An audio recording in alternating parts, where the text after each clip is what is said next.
Hello मेरे प्यारे student, कैसे हैं आप सभी। आशा करता हूं सभी फिट होंगे। प्यारे बच्चों, आज की वीडियो में हम लोग क्लास 10th का जो चैप्टर नंबर 5 है अरिथमेटिक प्रोग्रेशन, इसका एक बेसिक से इंट्रोडक्शन करने जा रहे हैं कि अरिथमेटिक प्रोग्रेशन में आपको क्या क्या क्वेश्चन दिए हुए हैं और किस टाइप से उन क्वेश्चंस को सॉल्व करना है। अरिथमेटिक प्रोग्रेशन होता क्या है, उसमें जो सम होते हैं कुछ टर्म्स के, वो कैसे निकाले जाते हैं, बहुत सारी चीज़ें हैं। आइए एक एक करके डिस्कस करते हैं। तो अगर अभी तक आपने हमारे चैनल को सब्सक्राइब नहीं किया तो जल्दी सब्सक्राइब कर लीजिए। साथ ही प्ले स्टोर में MD सर ऐप है जिसमें भी फ्री में कोर्स चल रहा है, उसे भी जरूर डाउनलोड कर लीजिए। चलिए देखिए, पहले हम लोग स्टार्ट करते हैं। What is arithmetic progression. Arithmetic progression क्या होता है? तो फॉर एग्जांपल एक मैं बच्चा बनाता हूँ, मेरी ड्राइंग थोड़ी सी ख़राब है लेकिन आपको अच्छी दिखेगी। ये मैंने क्यूट से एक बॉय बना लिया या गर्ल जो भी है, ठीक है। तो ये बॉय है फिलहाल के लिए क्योंकि इसके सिंग हैं, इस तरीके से मैं सिंग अगर बना दूँ तो गर्ल्स के तो सिंग होते नहीं हैं। तो मान लो ये बच्चा अभी 2 सेंटीमीटर का है, ठीक है। फॉर एग्जाम्पल हम लोग 2 सेंटीमीटर ले रहे हैं। इसके बाद कुछ साल के बाद इसका जो हाइट हो जाएगा वो 4 सेंटीमीटर हो जाएगा। अब ये थोड़ा सा बड़ा दिख रहा है आपको, ठीक है। इसके भी सिंग बना देते हैं। अब ये 4 सेंटीमीटर का हो गया। कुछ समय के बाद ये और बड़ा हो जाएगा। अब ये हो गया है 6 सेंटीमीटर का। तो इस तरीके से क्या हो रहा है, इसके एज में हाइट में जो है वो ग्रोथ होता जा रहा है। अब ये जो हाइट में इसकी ग्रोथ हो रहा है ये एक सीक्वेंस में हो रहा है। पहले 2 था, 2 के बाद 4 हुआ, 4 के बाद 6 हुआ। सभी में अगर आप डिफरेंस देखोगे तो यहाँ पर 2 सेंटीमीटर का डिफरेंस निकल करके आएगा, है ना। इसके बाद अगर मैं पूछूं आपसे कि बताओ इसके बाद ये जो बच्चा है इसकी हाइट कितनी हो जाएगी, तो अब आप भी दिमाग लगा के बता सकते हो कि 2 के बाद 4 हुआ, 4 के बाद 6 हुआ। इसका मतलब है कि अब भैया कन्फर्म है कि इसकी हाइट जो होगी वो 8 सेंटीमीटर हो जाएगी, ठीक है। अब ये भयंकर बड़ा सा भी दिख रहा है और थोड़ा सा गुस्सैला भी हो रहा है क्योंकि थोड़ा सा ज़्यादा बड़ा हो गया है। लड़के बड़े होने के बाद गुस्साने लगते हैं ज़्यादा, किशोरावस्था में पहुंचने के बाद। तो अब यहाँ पर हम लोग देख रहे हैं कि ये जो सीक्वेंस चल रहा है ना, इसको ही AP कहा जाता है शॉर्टकट में, और लॉन्ग कट में अरिथमेटिक प्रोग्रेशन कहा जाता है। यहाँ पर इसमें होता है एक पैटर्न छुपा हुआ। उस पैटर्न को देख करके भी हम लोग आगे के क्वेश्चन सॉल्व कर सकते हैं और उस पैटर्न की वजह से हम लोग अपने मन में कुछ फॉर्मूलाज भी बना सकते हैं। जैसे कई बार क्या होता है ना एग्जाम में कि मुझसे कोई क्वेश्चन अगर नहीं बन रहा है, ठीक है, तो मैं क्या करता हूँ उस पैटर्न को देख करके उसका एक फॉर्मूला खुद से बनाता हूँ। तो यहाँ पर तो आपको फॉर्मूला दिया हुआ है, खुद से बनाने की जरूरत नहीं है, थोड़ा सा प्रैक्टिस और थोड़ा सा याद करना पड़ेगा। पूरे के पूरे फॉर्मूला जो आपसे कंप्लीटली सॉल्व हो जाएंगे। तो आई होप आपको समझ में आ गया होगा कि नंबर्स का सीरीज होता है अरिथमेटिक प्रोग्रेशन में, जिसका एक सीक्वेंस रहता है, ठीक है। उनके बीच का जो डिफरेंस रहता है वो एकदम इक्वल रहता है। जैसे कि मैंने 2, 4, 6, 8 लिया हुआ है, ओके। तो यहाँ पर जो फर्स्ट टर्म है, इसको देखो, बहुत इंपॉर्टेंट क्वेश्चन है कि फर्स्ट टर्म क्या होता है। तो देख करके समझ में आ रहा है कि जो पहला नंबर होगा उसको फर्स्ट टर्म कहेंगे। तो ये जो 2 है ये मेरा फर्स्ट टर्म है। और उसी तरीके से कॉमन डिफरेंस, कॉमन डिफरेंस का मतलब होता है कि सारे नंबर्स में जो डिफरेंस निकल करके आ रहा है उसको ही कॉमन डिफरेंस कहा जाता है। जैसे कि देखो 4 में से अगर आप 2 को माइनस करोगे तो भी 2 आएगा, 6 में से 4 को माइनस करोगे तो भी 2 आएगा, 8 में से 6 को माइनस करोगे तो भी हमारा 2 आएगा। तो ये जो डिफरेंस निकलते हैं ना, इनको ही हम लोग कॉमन डिफरेंस के नाम से जानते हैं। तो कॉमन डिफरेंस भी यहाँ पर कितना है, 2 है। अभी यहाँ पर हमारा सेम टू सेम आ गया, ये ऐसी हो गया है। जरूरी नहीं कि हमेशा आपका सेम है, हमेशा ज़्यादातर की चीज़ें अलग होती हैं। फर्स्ट टर्म अलग होगा, कॉमन डिफरेंस जो निकलेगा आपका अलग होगा, ठीक है। तो ये हो गया। अब जो हमारा अरिथमेटिक प्रोग्रेशन है उसका एक जनरल फॉर्म होता है जो कि इस फॉर्म में रहता है। अगर आप इस सीक्वेंस को देखोगे ना, तो अगर आप इस फॉर्म में इसको अप्लाई करोगे तो आपका ऑटोमेटिकली हमारा ये जो प्रोग्रेशन यानी कि ये जो AP चल रहा है ना, ये बन जाएगा। जैसे देखो सबसे पहले क्या होता है, A होता है। तो यहाँ पर A के बदले में मैं क्या लिखूंगा, 2 लिखूंगा, क्योंकि हमने देखा फर्स्ट टर्म को, देखो ये जो A है ना इसको ही फर्स्ट टर्म कहा जाता है। A को ही हम लोग फर्स्ट टर्म कहते हैं और यहाँ पर ये जो फर्स्ट टर्म हमारे पास वो 2 है। उसके बाद ये जो कॉमन डिफरेंस है इसको D से डिनोट किया जाता है। वही चीज़ यहाँ पर है, A + D का मतलब है कि फर्स्ट टर्म और कॉमन डिफरेंस। तो यहाँ पर अगर मैं फर्स्ट टर्म 2 में कॉमन डिफरेंस 2 को ऐड कर देता हूँ। उसके बाद आगे बढ़ते हैं, A + 2D है ना, तो A यानी कि पहला टर्म और प्लस में 2D यानी कि 2 × 2 हो जाएगा। फिर A + 3D है, तो ये हो जाएगा पहला टर्म प्लस में 3 × 2, ठीक है। तो यहाँ से हमारे पास ये बन जाएगा, पहले तो 2 ही रहेगा, ये 2 2 हमारा 4 हो जाएगा। उसके बाद 2 2 × 4 एंड 4 2 ये हमारा 8 निकल करके आ गया, ठीक है।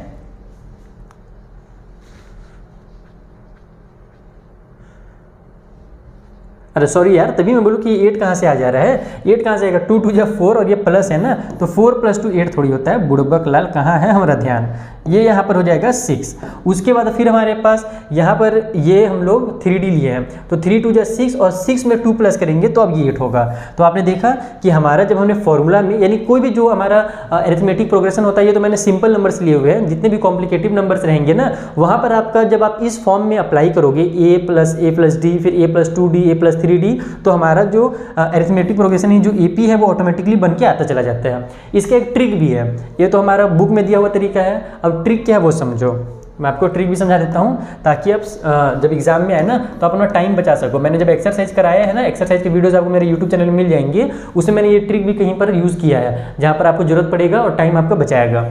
जैसे हमने अभी देखा कि पहला वाला टर्म को हम लोग A बोलते हैं ना, तो ट्रिक में इसको हम लोग A1 बोलेंगे, फिर हम लोग A2 बोलेंगे, फिर हम लोग A3 बोलेंगे और फिर हम लोग A4 बोलेंगे। इस तरीके से अगर 4 टर्म दिए हुए हैं तो उसको हम लोग A1, A2, A3, A4 कहते हैं, ठीक है। अब क्या होता है कि पहला टर्म तो हमारा जितना दिया हुआ है वही रहेगा, जैसे कि 2 दिया हुआ है तो 2 ही रहेगा।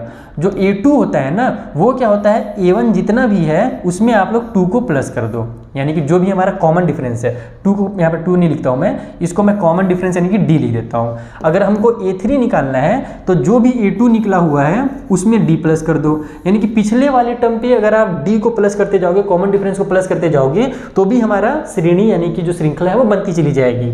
जैसे A4 अगर मुझे निकालना है तो मैं क्या करूँगा, पिछले वाले के पास आऊँगा A3 के पास और उसमें फिर D प्लस कर दूंगा। अभी आपको शायद इसको देख के लग रहा होगा कि थोड़ा सा ये सब ज़्यादा मुश्किल है, हमारा जो A+2D, A+3D वो ज़्यादा आसान रहता है, लेकिन ऐसा नहीं है, ये आपको ज़्यादा आसान लगेगा। जब आपको क्वेश्चन दिया रहेगा 5.1 का जो पहला क्वेश्चन है ना, नहीं पहला नहीं, क्वेश्चन नंबर 4 जो है उसको जब आप बनाइएगा और इस फॉर्म में जब बनाइएगा तो फटाफट आपका बनेगा। जैसे देखो, अब हम लोग यहाँ पर जानते हैं D का वैल्यू हमको पता है 2 था, या A1 का वैल्यू भी 2 है, तो 2 + 2 कर दो तो हमारा 4 आ जाएगा। देखो फट से बन गया। सेकेंड वाला टर्म इसका मतलब हमारा 4 है। थर्ड वाला टर्म हमारे पास क्या भैया, तो जो पिछला वाला टर्म A2 निकला है उसमें D प्लस कर दो, तो 4 + 2 कर दो तो थर्ड टर्म आ जाएगा 6। फोर्थ टर्म निकालना है तो जो थर्ड टर्म आया है उसमें D को प्लस कर दो तो ये आ जाएगा 8। तो इसमें और ज़्यादा जल्दी तरीके से आ जाता है जब आप ये वाला अप्लाई करोगे, यानी A की जगह में जो भी है, फिर A2 में आप लोग क्या करोगे, पिछला वाला टर्म में D को प्लस करते जाना है। अगर मुझे A5 निकालना रहे तो मैं क्या करूँगा, यानी कि हम लोग को तो बस 8 तक देखे थे, हमको पता है अगला वाला टर्म 10 हो जाएगा। कैसे 10 होगा, हम लोग A4 में D को प्लस कर देंगे, तो ये हो जाएगा हमारा 8 + 2 और 8 + 2 हमारा 10 होता है। तो इस तरीके से आपको इस क्वेश्चन को सॉल्व करना है। यानी समझ में आ गया किस तरीके से हमारा अरिथमेटिक प्रोग्रेशन होता है, उसका जनरल फॉर्म क्या होता है, और फिर जनरल फॉर्म का दूसरा जो तरीका है निकालने का किसी भी अरिथमेटिक प्रोग्रेशन को फाइंड करने का। अगले टर्म जैसे क्वेश्चन आ जाता है एग्जाम में, आपको 2-3 टर्म दिया रहेगा और बोल देगा कि अब पहले ये पता कीजिए कि ये अरिथमेटिक प्रोग्रेशन है या नहीं है। तो अरिथमेटिक प्रोग्रेशन पता करने का तरीका क्या है वो मैं आपको समझा देता हूँ। चलो एक दिमाग में क्वेश्चन है मेरा, अच्छा अभी फटाक से आ गया, इसको मैं आपको समझा देता हूँ। जैसे कि हमको श्रृंखला दिया हुआ है, मान लो 2 दिया हुआ है, 4 दिया हुआ है, 6 दिया हुआ है, 8 दिया हुआ है और 10 दिया हुआ है, डैश डैश डैश बोल रहा है। अब हमसे बोलता है क्वेश्चन में कई बार कि इसको देख करके बताइए कि ये AP है या नहीं है, और अगर AP है तो फिर यहाँ पर जो क्या बोलते हैं, अगर ये AP निकलता है तो इसके बाद कौन सा टर्म आएगा ये भी बताइए। तो हम लोग AP है कि नहीं कैसे पता करेंगे, हम लोग देखेंगे कि इनका जो कॉमन डिफरेंस है ना वो सेम निकल रहा है कि नहीं, क्योंकि मैंने पिछले वाले आपको स्लाइड में बताया कि यहाँ पर जो कॉमन डिफरेंस है हर जगह आपको 2 दिख रहा था ना, तो अगर कॉमन डिफरेंस सभी में 2 निकला है ना, इसका मतलब कि हमारा ये AP है। तो हम लोग कॉमन डिफरेंस निकालेंगे, तो पहला वाला जो डिफरेंस है उसको मैं D1 मान लेता हूँ, तो 4 में से 2, देखो डिफरेंस, कॉमन डिफरेंस निकालने का तरीका क्या है कि आगे वाले टर्म से पीछे वाले को माइनस कर लेना। तो 4 में से 2 माइनस करेंगे तो 2 आएगा। उसी तरीके से D2 निकाल लेंगे, तो वहाँ पर हम लोग क्या करेंगे, इस 6 में से 4 को माइनस करेंगे, तो 6 में से 4 को माइनस करेंगे, एक सेकेंड, तो यहाँ पर भी हमारे पास 2 निकल करके आ जाएगा, ये भी 2 था। उसके बाद अगर अपन D3 निकालना चाहें तो उसके लिए हम लोग क्या करेंगे, 8 में से 6 को माइनस करेंगे, तो 8 - 6 ये भी 2 आ जाएगा। यानी कि जितने भी कॉमन डिफरेंसेस हैं, यानी कि जो हमारा D निकल रहा है D1 वो इक्वल है D2 के, फिर वो इक्वल है D3 के, इसलिए ये जो होगा हमारा AP होगा, इट इज़ एन AP, इस तरीके से लिखा जाता है। ये जो हमारा सीक्वेंस दिया हुआ है ये अरिथमेटिक प्रोग्रेशन का है। अब इसके बाद का टर्म पता कीजिए, तो बाद का टर्म पता करने के लिए अब आप लोग क्या करोगे, दिमाग में फॉर्मूला याद करोगे, A+ में 2D होता है, फिर A+ में 3D होता है, A+ में 4D होता है, लेकिन ऐसा नहीं है। आपको जब ये ट्रिक पता रहेगा तो आप लोग क्या करोगे, फटाक से काउंट करोगे कि 1 2 3 4 5 है, हमको 6 वाला टर्म निकालना है, यानी कि हमको A6 निकालना है। तो A6 के लिए हम लोग A5 में D को प्लस कर देंगे, तो हमारा A5 हमारा 10 है, लास्ट वाला जो है 10 है, उसमें हम लोग D को प्लस करेंगे, 2 को प्लस करेंगे, तो हमारा अगला वाला जो टर्म है वो 12 निकल जाएगा। तो ये भी क्वेश्चन आता है, ये भी बहुत इंपॉर्टेंट क्वेश्चन है, इसको मैं रेड से कर देता हूँ ताकि जब आप लोग नोट्स वगैरह, इसका नोट्स भी आपको मिल जाएगा ना हमारे एप्लीकेशन में, चिंता मत करो। तो इसको जब आप लोग नोट्स देखोगे तो आप लोग को याद रहना चाहिए कि ये एग्जाम में इस टाइप से क्वेश्चन आ जाते हैं। तो आई होप ये आपको क्लियर हो गया होगा। आगे बढ़ते हैं, कुछ दूसरे टाइप से क्वेश्चन देखते हैं।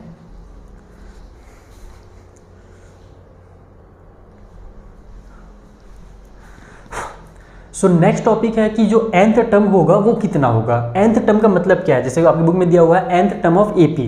nth टर्म का मतलब है कि हम लोग जो अभी एपी यूज़ करें उसी का यूज़ करेंगे, वो एकदम बेसिक एपी है।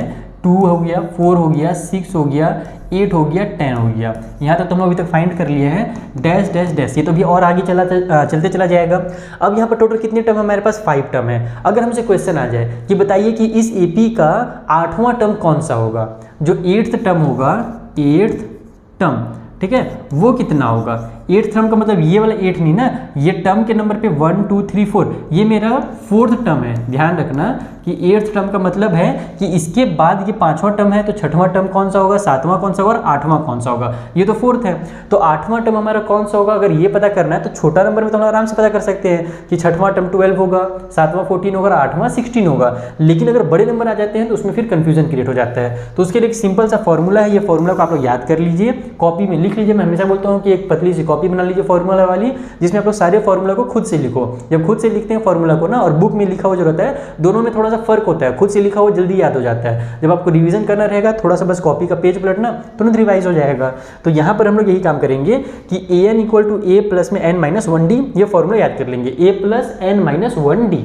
ये देखो, ये फॉर्मूला क्यों बार बार बता रहा हूँ, क्योंकि भी आगे एक और फॉर्मूला है, उसमें भी ये फॉर्मूला यूज होता है, यानी कि 2 फॉर्मूला का यूज होगा इस फॉर्मूला से, इसीलिए आपको ये फॉर्मूला याद रख लेना है, a + में n-1d। अब ये n क्या है, हम लोग d और a तो जानते हैं, a मतलब पहला टर्म होता है और d का मतलब लास्ट टर्म होता है, ठीक है।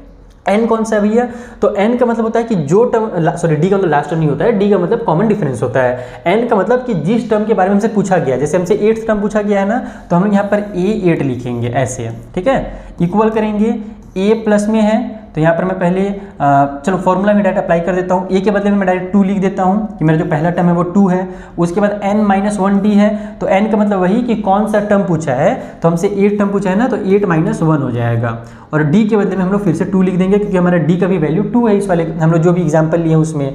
तो यहाँ से हमारा निकल करके आ जाएगा ये 2 प्लस में 7 × 2, 8 में 7 माइनस होगा तो 7 आ जाएगा। हम जानते हैं क्या कि बॉड मास के रूल के अकॉर्डिंग पहले हमारा यहाँ पर मल्टीप्लिकेशन होता है, तो 2 प्लस में 14 हो जाएगा और दोनों को ऐड करोगे तो 16 आ जाएगा। यानी कि हमने सही दिमाग जो लगाया था उस टाइम पे कि 12 होगा, 14 होगा, 16 होगा ये टर्म, तो वो हमारा बिल्कुल सही है। अगर हम लोग इस वाले अरिथमेटिक प्रोग्रेशन को देखें, एपी को देखें, तो इसका जो 8th टर्म होगा वो हमारा 16 ही होगा। तो इसके और भी कई टाइप से क्वेश्चन आते हैं, जैसे कि अभी हमको यहाँ पर 8th टर्म निकालना था।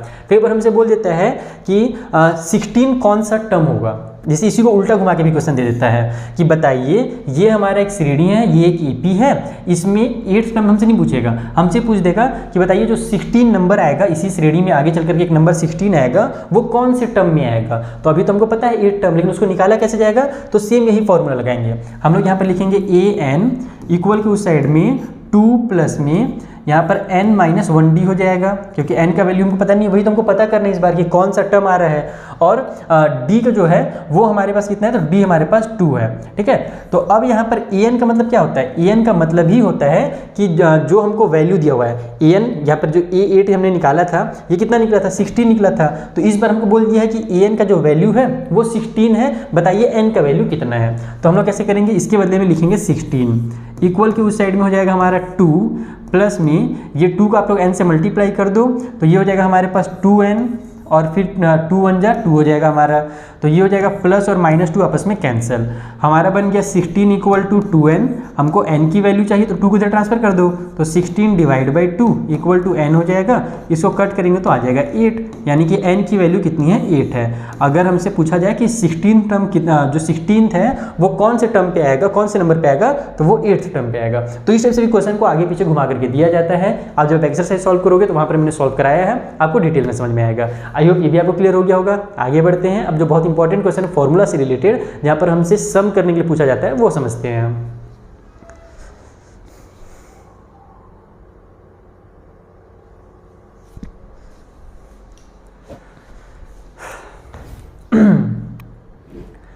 सो अब आ जाते हैं हम लोग यहाँ पर sum of first n term of AP में। ये हमारा लास्ट एक्सरसाइज रहेगा, 5.3 एक्सरसाइज में आपको इसके बारे में पढ़ने को मिलेगा। बहुत सारे क्वेश्चन दिए हुए इससे रिलेटेड। यहाँ पर आपको 3 फॉर्मूला दिए हुए हैं। ये लास्ट वाला फॉर्मूला का यूज़ बहुत कम होता है, लेकिन इसको मैंने यहाँ पे लिख दिया है ताकि आपके दिमाग में रहे कि हाँ 3 फॉर्मूला अपने को याद करना है। 3 फॉर्मूला में से एक फॉर्मूला आपका पहले से याद है, आपको क्यों याद है वो समझ लो। यहाँ पर हमारे पास एस यानी सम होगा, जितने भी टर्म जैसे हमारे पास जो हम लोग यहाँ पर एपी यूज़ कर रहे हैं वही यूज़ करेंगे ताकि कन्फ्यूजन क्रिएट ना हो। 6 हो गया, 8 हो गया, ठीक है, 10 हो गया, डैश डैश डैश, ये हमारा एपी है। अब हमसे पूछ रहा है, अगर क्वेश्चन में बोल दिए कि ये जो एपी है इसके शुरू के 4 टर्म्स का यानी कि जो फर्स्ट 4 टर्म्स हैं उसका सम कितना होगा, तो 2 तरीका बनाने का, या तो 2 + 4 + 6 + 8 करें हम लोग, और दूसरा तरीका क्या है कि यहाँ पर हम लोग ये फॉर्मूला में अप्लाई कर दें। तो यहाँ पर हम फॉर्मूला में जब अप्लाई करेंगे तो हमारा n/2 है। n का मतलब कि जितना टर्म बोला है, जैसे क्वेश्चन में मान लो बोला कि फर्स्ट 4 टर्म, यहाँ पर मैं लिख भी देता हूँ ताकि अगर नोट्स वगैरह बच्चे देखें तो उनको समझ में आए। फर्स्ट 4 टर्म्स का अपने को यहाँ पर निकालना है, इसका सम। तो कैसे निकलेगा, n के बदले में हम लोग 4 लिखेंगे /2, ठीक है। ये फॉर्मूला थोड़ा सा टाइप करने में मुझे दिक्कत हो रहा था, इसीलिए आपको हवा में लटका वो दिख रहा होगा n, ऐसा लग रहा है कि उड़ के चला जा रहा है आसमान में, लेकिन कुछ नहीं है, वो थोड़ा सा टाइपिंग में दिक्कत है, कोई बात नहीं। आगे बढ़ते हैं। फिर हमारा 2a होता है, तो 2 × 2 हो जाएगा क्योंकि फर्स्ट टर्म हमारा 2 है, तो a हमारा जो होता है वो फर्स्ट टर्म कहलाता है, जैसे मैंने बताया था आपको। प्लस में n-1d है, तो प्लस कर लो, और n-1 यानी कि 4 - 1 होगा, सॉरी ये कैसे मिटेगा, मिट जा, हाँ। तो यहाँ पर हो जाएगा हमारा 4 - 1, और d के बदले में भी हम लोग 2 लिख देंगे। अब इसको सॉल्व करोगे तो आपका आंसर निकल कर क्या आ जाएगा, ये हो जाएगा हमारे यहाँ से 2, यहाँ पर अंदर में हमारे हो जाएगा 2 × 2 = 4, प्लस में 4 में से 1 माइनस हो तो 3 × 2 यहाँ पर भी आ गया, तो ये हो जाएगा हमारा 2 ब्रैकेट के अंदर 4 प्लस में 3 × 2 = 6, तो 4 और 6 को अगर अपन प्लस करें तो हमारा हो जाएगा 10, और यहाँ पर 2 का फिर उसे मल्टीप्लाई करना पड़ेगा, तो 2 × 10 हो जाएगा हमारा 20।